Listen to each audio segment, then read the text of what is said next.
G'day, I'm James from Fix It Fingers, and for 7 years in this workshop I have had a bit of a problem. I can make wood shorter, I can make wood less wide, but I've not been able to make it thinner easily. Until now. This is the TH-135X and it is the first true helical benchtop thicknesser by Carbatec. I say true helical, the old model was a segmented spiral, which was not bad. This has a lot more teeth.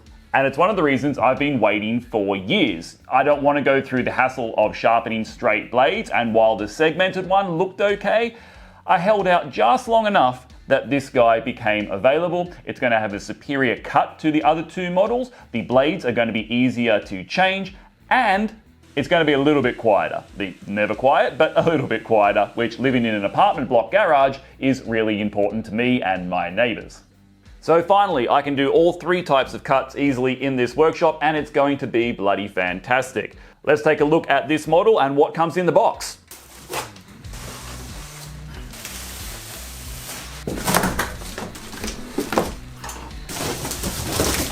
Beautiful. Exactly what I wanted. Yeah, that'll do nicely.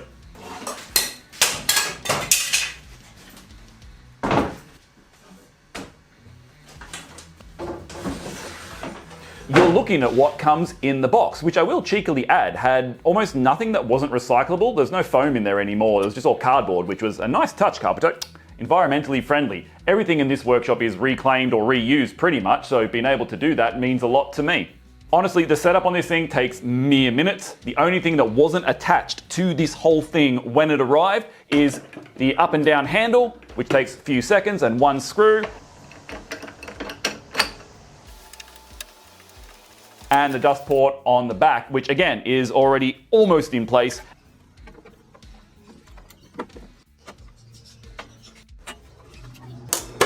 And some extras, a push stick, a couple of tools to help you install those couple of things and to change the blades, and a lovely little packet that has 5 new grub screws and 5 new blades. And these blades are 4-sided.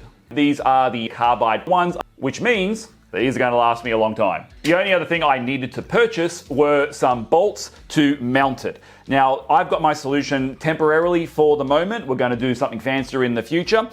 This is a benchtop thicknesser, but trust me, my bench is 1.1 meters high, and if I had to lift 36 kilos of this from the floor up to here every day, I'm 44 years of age and my back ain't gonna like that for too much longer. You really want this thing to have a home. But the footprint is small enough that, like everything in here, it can be rolled away and I can still fit a car in my 1-car garage, which again, in apartment life living, is critical for me and why I've gone for this model instead of a larger combo machine or something along those lines. Let's get a bit closer and take a look at what this thing can do. In Australia, this is of course the 230 volt model, and it is a 1.8 kilowatt, 1,800 watts of power. My table saw is only 2,100. This has plenty. And here you can see a little hidden secret.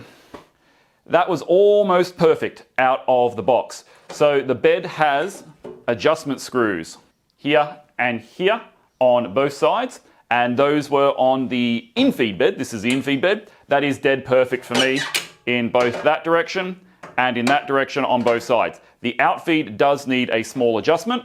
You can see just here. There we go, you can see that reflecting off. We have got a little bit of light up here, okay, which is a really simple matter of loosening the locking screw here, winding this up or down until you get it nice and level, and honestly I think it's going to take me a few seconds to do that.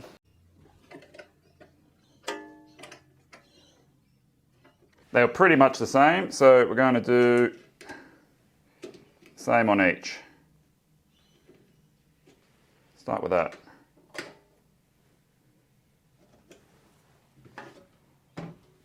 Check again. And you know what? That's pretty much done it, I think.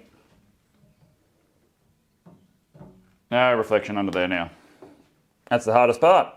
Retightening the lock without moving the top one.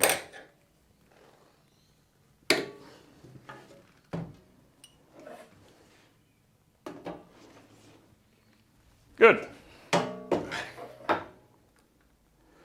Looking inside, and we can see it is a 4-post design. Those grease poles in there are what are going to hold the really heavy cutter head up and down, and it is on a spiral, which is of course controlled by this handle on the top, which does move very, very smoothly. Although I will point out, when I first got it and unpacked it, it screamed like no tomorrow going up and down. And I had to apply a little bit of extra machine oil to the screw and to the pillars. They were quite dry out of the box, and it was just making a hideous noise. So if you see that, don't worry, get the oil on there. It also didn't work immediately. It was much, much, much better this morning than it was yesterday. The oil just needed a chance to go up and down, and raising and lowering the cutter head was going to help that process along too. Now, unfortunately, this is probably a metric hangover due to the thread of the screw, but you can see on here, we've got an indicator and a 0. Each turn of the handle is 1.6 millimeters, which, no, it would have been nice if it was 2, but hey, that's the world we've got to live in. We can do the mathematics on that. And it has other indicators along there, so you can do some very, very precise dialing in of the height that you want. Just keep in mind, because it is such a fine thread, you're going to be doing a lot of this in order to make big changes. But honestly, we mostly are going to be working within, set ranges, so that won't be too much of an issue. Your changes are noted on here on a very lovely metric and imperial, if you want to work in both of those guides, for how high that you are going to cut. And our absolute maximum is 155 millimeters. So about 150 is your safe working. It's 330 wide, slightly larger than most of the other models on the market, which is great. But what about the smallest you can do? Well, because of the helical design, it's actually quite small. That is it. I actually read the manual and highlighted it out because I thought it was quite interesting. That the smallest piece of timber they recommend you put through this, such as this piece of pine, is 19 in this direction, 6 in the thickness, and 356, very specific, in the length. That is a tiny bit over in all of those dimensions, and we will try and run this through. It's got a nice rough side on it there to see what it can do.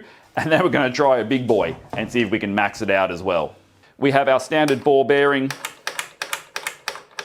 depth cut. It says it will take off 3 mils. I would never, ever, ever do that, even having not owned a thicknesser. I've seen enough of them in action that you want to be taking, and that's really sensitive. That's really nice. Clear and easy to read. And again, comes in imperial as well. We have got a depth stop down here that you can set to bottom out what you want to do if you're going to take multiple passes, including this stop, which will swing out to allow that to be adjusted up and down. So great if you want to set your final depth and then take it in many shallow goes and goes. It is a brushed motor which hides in here if and when you ever need to change that. On and off reset if you ever overheat it is here. And it even comes with lights if you want to see what you're doing. Not plugged in at the moment, but that's your LED light switch. Now I'm going to be honest, I have never seen one of these before because I've never owned a thicknesser, and I've actually not seen them on any of the other models that people are selling. It is a locking height adjuster, and it's very firm. What that done has engaged with the screw here and locked the height in. So if you are running, I am guessing, lots of boards through and you get a bit of vibration through the machine, this will stop the cutter head from being vibrated up or down the screw, and that way you're going to get more repeatable, more accurate results. Just make sure you flick that off again before you want to start playing with it. Let's spin it around to take a look at the back. It's actually got 2 places you can carry it. The top handle's up here and a lower handle cutaway down here too. But as I said, it is very heavy. You don't want to be moving this around by yourself particularly very often if you can avoid it. One thing to note is that once you've got the dust chute on there, the back tray is not going to be able to be adjusted. I'm actually going to take this off again because we want to get into the cutter head back here to take a look. I also like this. This is really, really convenient, as mine's going to be wheeled around and not plugged in all the time. That's a nice touch.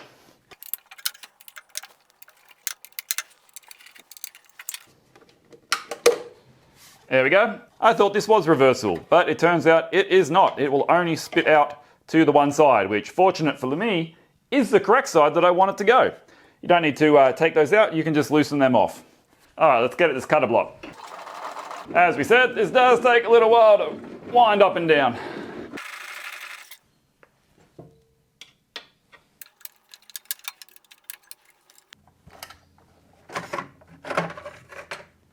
There we go. That's a serious cover. That's pretty. Let's bring you in. Righty, those things are sharp, so we're putting a glove on. So there's your helical head along here, and in here actually looks like there is a blower, which is going to help to eject the chips out through the dust port this way. That's pretty cool. And of course, because we are on a helical, those chips are going to be very, very fine, unlike the big ribbons that a straight blade one can throw at you.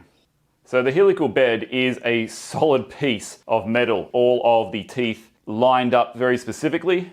So this here is your locking spindle, glove on underneath. There is a turning wheel here on the drive belt, so you can push that down.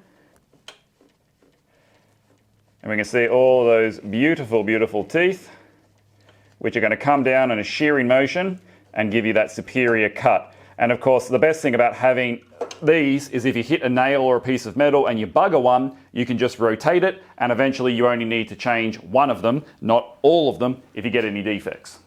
Changing a blade is simply a matter of getting in there, loosening this off, rotating, and then tightening back up. You get 5 screws and 5 spare blades along with it. Yeah, make sure you got the clutch on really light, but that makes life a lot easier too. Very simple machine. Let's get it fired up and see what it can do. Ooh, and there's storage for the tool. Hang on, what's that? Well, look, this is a tool video, not a build video, and honestly, this is a couple of bed slats with an old sheet of ply on top. I ain't going to teach you how to suck eggs, so let's blast on through this with a 3-minute build montage.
I did not measure that, but I'm very happy with the result.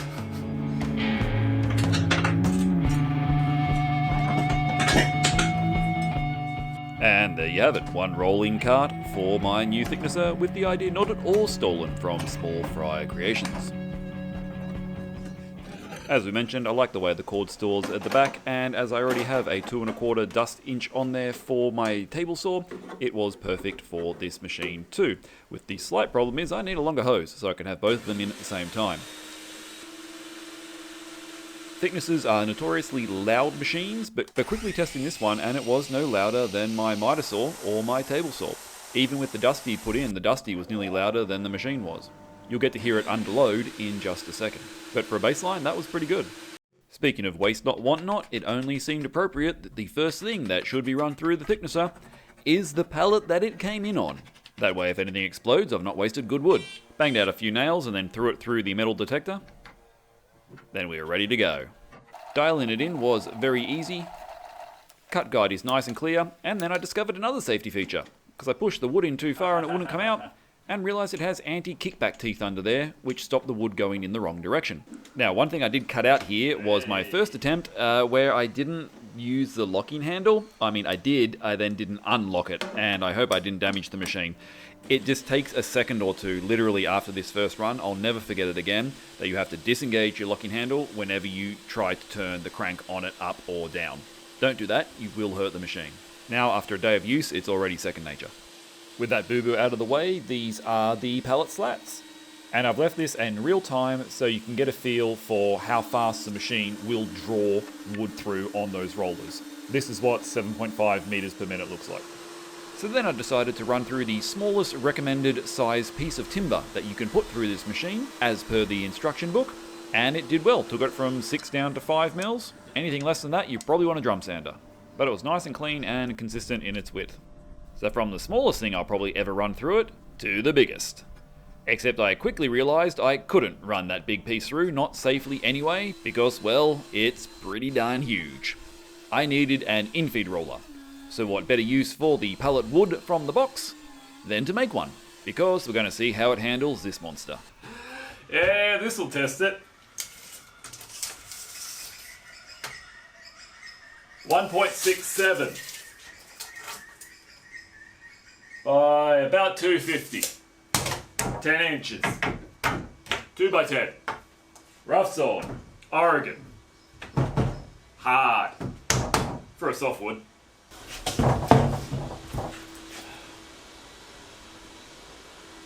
And I even got to reuse the little wheels off my hay bucket cart. Measured up my height, made sure the wheels were just a fraction of a mil below, and this worked really well.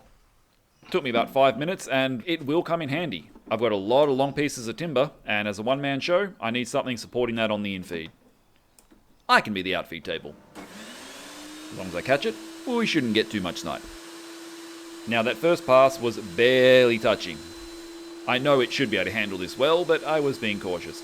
Have a listen to the increase in sound on the second pass, and you'll get an idea of how quiet this machine is. It doesn't go up much.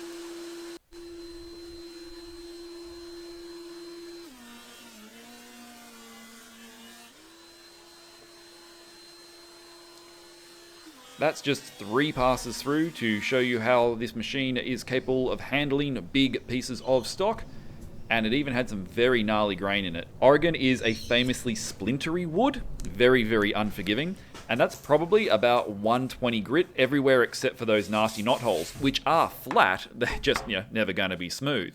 The pallet wood came out beautiful, and the last thing I want to test it on is some of the hardest timber in the world. This is iron bark. It's left over from a set of shelves that I made last month, and I had to use a hand plane on it before, powered plane, yes, but it left some track marks, which in one pass on each side, this offcut, it didn't even notice. The machine just chewed through it at about 0.5 mil. The finish on there was just sensational. I was super impressed.